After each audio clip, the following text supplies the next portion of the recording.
पश्चिम बंगाल की राजनीति एक बार फिर सुर्खियों में है, जहां नेता विपक्ष से जुड़े वरिष्ठ नेता शुभेंदु अधिकारी को लेकर बड़ी खबर सामने आई है। बताया जा रहा है कि उन्होंने अपने 2 विधानसभा क्षेत्रों नंदीग्राम और भवानीपुर में से एक सीट को छोड़ने का मन बना लिया है और उन्होंने संकेत दिया है कि वह भवानीपुर सीट को बरकरार रख सकते हैं।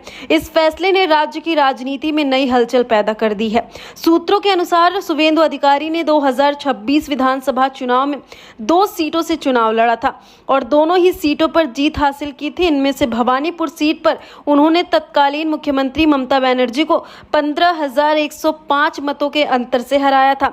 उन्हें 73,917 वोट मिले थे, जबकि ममता बनर्जी को 58,812 वोट प्राप्त हुए थे। वहीं नंदीग्राम सीट पर भी उन्होंने पहले हुए चुनाव में जीत दर्ज की थी, हालांकि वहां जीत का अंतर अपेक्षाकृत कम रहा था।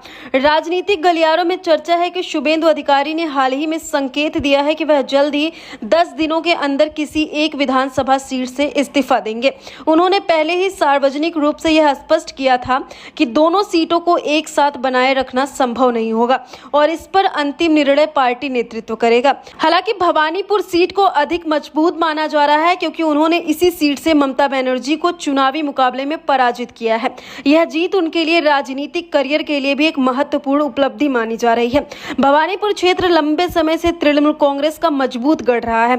ऐसे में यहां से मिली जीत भाजपा और विपक्ष दोनों के लिए राजनीतिक संदेश लेकर आया था। वहीं नंदीग्राम सीट भी शुभेंदु अधिकारी के लिए भावनात्मक और राजनीतिक रूप से महत्वपूर्ण मानी जाती है। 2021 के विधानसभा चुनाव में उन्होंने इसी सीट से ममता बनर्जी को हराकर राज्य की राजनीति में बड़ा उलटफेर किया था। हालांकि हाल के चुनावी परिदृश्य में उनकी रणनीति में बदलाव देखा जा रहा है, जिसमें वह एक ही सीट पर फोकस करना चाहते हैं। वहीं राजनीतिक विश्लेषकों का मानना है कि एक सीट छोड़ने का निर्णय प्रशासनिक और रणनीतिक दोनों दृष्टिकोण से महत्वपूर्ण है। इससे न केवल क्षेत्रीय नेतृत्व मजबूत होगा, बल्कि आगामी चुनावों के लिए पार्टी संगठन को भी स्पष्ट दिशा मिलती रहेगी। वहीं शुभेंदु अधिकारी ने यह भी कहा कि वह दोनों क्षेत्रों के मतदाताओं के प्रति अपनी जिम्मेदारी को नजरअंदाज नहीं करेंगे। उन्होंने स्पष्ट किया है कि चाहे कोई भी सीट छोड़ी जाए, विकास और जनता के मुद्दों पर उनका ध्यान दोनों क्षेत्रों में बराबर बना रहेगा। इस पूरे घटनाक्रम के बीच पश्चिम बंगाल की राजनीति में फिर से हलचल तेज हो गई है। अब सभी की नजर इस पर टिकी है कि आधिकारिक रूप से वह किस सीट से इस्तीफा देते हैं और आगामी उपचुनाव में इसका राजनीतिक असर किस तरह देखने को मिलेगा।